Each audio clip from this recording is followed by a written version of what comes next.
Welcome back to the Toy Box. There's another vintage toy hunting wild finds video. I'm going to show you some things I picked up in the past couple of months from Carboot sales and a couple of things from charity shops. So you have the majority of things here on my finds table. So yeah, I'm going to go through them, show you a few of the pieces that caught my eye, and they're going to stay in with the collection here at Poncho's Toy Box.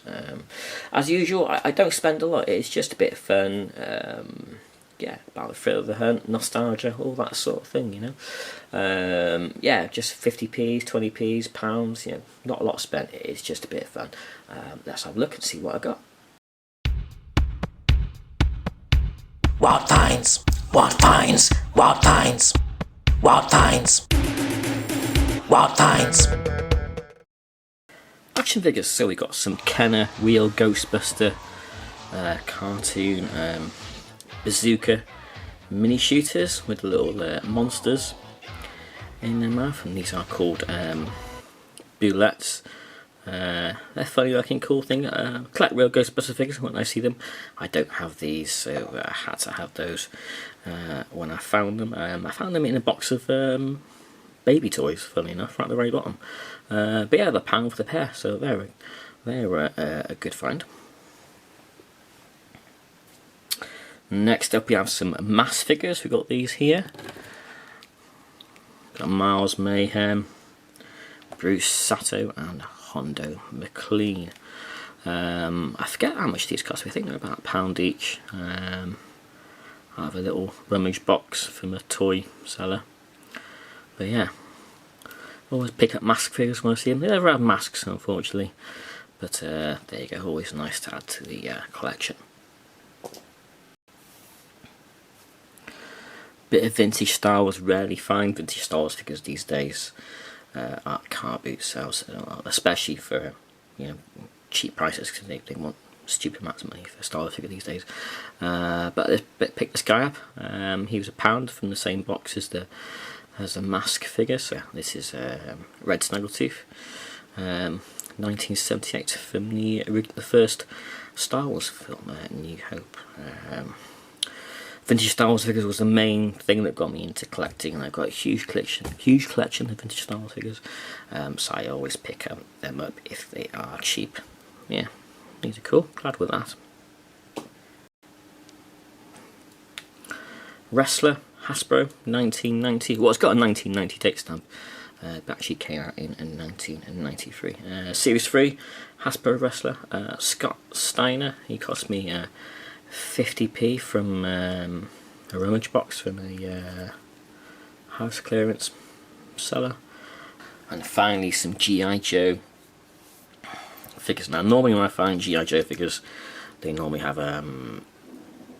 this bit here, broken crotch area, but these didn't, and they're only £1 each, and they're in exceptional condition. The paintwork is immaculate.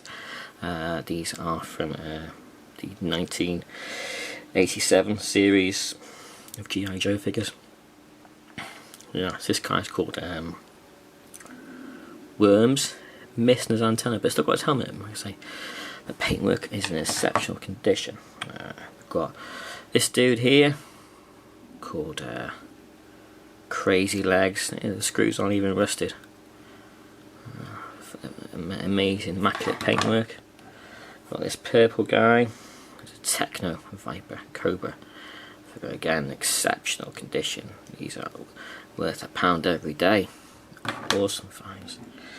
And lastly, we have this one, the Cobra figure, Ice Viper. He's well cool looking.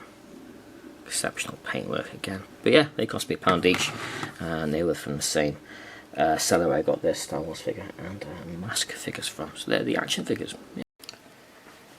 Okay, so next up we have odds, sods and bits and bobs. So we'll start off with a bit of Star Wars beyond the toys. I always keep my eye out for vintage Star Wars stuff that is not toy related. Yeah, we've got two little nice picture frames here depicting Empire Strikes Back images by the looks of, because he's got the X-Wing in the Dagobah swamp there.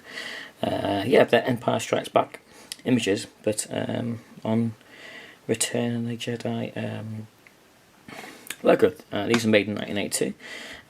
by a British company called Icarus. They also did placemats as well. But I found these at the Carboot sale, and they're £1 each. And a lady said that her son had them on the wall as a kid, and now they're going to go in my Star Wars cabinet.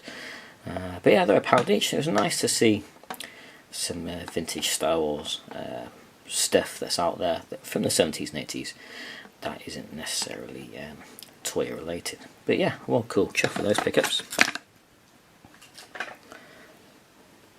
Got a 1978 Batman slide-in puzzle. Found this in a charity shop. Cost me 50p. Took me 40 odd minutes to put it back how it should be. But yeah, got there in the end. Look at the colours on that, still vibrant. That's a lovely thing. That's going to look awesome in the toy cabinet. What else got here of notable mention? Oh, got a little wind-up Tomy Pac-Man figure from 1982. It's cost me 50p from the Carboot sale. And on the subject Pac-Man, got these two things here. These are two stripped down arcade pieces. I'm not too sure what arcade machine they came from, but they were £2.50 in the local market. Yeah, a cool little dish, and they look cool in a man cave or maybe in a display cabinet. Who knows, but I couldn't leave those behind. They're well cool. What else is notable worth mentioning? This little Matchbox car, made in 1982. It's a Glow Racer, and it is a flaming vet. How cool is that? Paintwork's still good on it. Yeah, he cost me 50p from the Carboot, so let's go and charge it up, see it glow in the dark. Let me switch all the lights off.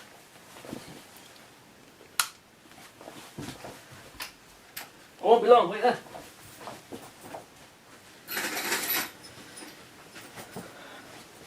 Right, I've come prepared.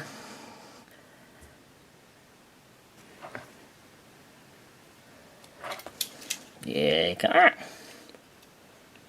Cool. Yeah, 50p. Awesome buy. Next up, a bit of championing the broken. I'm never shy from buying a broken toy. A lot of people leave them behind. I don't, because I can fix them up or display them as is. It's got some cool things. I found a Gloob Black Star Neptune from 1983. Got a Green Goblin early 90s Toy Biz figure. Had a broken arm, so I think it was 50p or something like that, but yeah, that can be easily fixed. This is an intriguing little figure, and it's made by a company called Airgum Boys. It's a Spanish figure, and very similar to Playmobil here in the UK. But yeah, this is filmed in the 80s, so obviously a kid went on holiday to Spain or something and brought it back home with them. Next up we have a knackered Batmobile, got a broken screen on. It's from 1989, it's the Toy Biz version. But yeah, screen's knackered, but for £1, couldn't leave it behind. It's a nice little potential restoration project. And lastly, probably one of the most funnest finds from last month, this 18-inch soft toy of Alf the Alien, made by Colico in 1986. In really good condition. Everything's still intact, everything's still there. Only cost me £1 from the charity shop. Like I said to you before, I don't actively go through soft toy baskets, but I was walking past a soft toy bin, and it was right at the very top. So obviously someone's had a good rummage through, found it, decided I didn't want it, put it back on top. I saw it, I'll have that, thank you very much. That's a lovely nostalgic thing. I did used to watch, I think it was on ITV back in the early 90s from recollection. So there you go, all my vintage toy hunting wild finds from last month or so.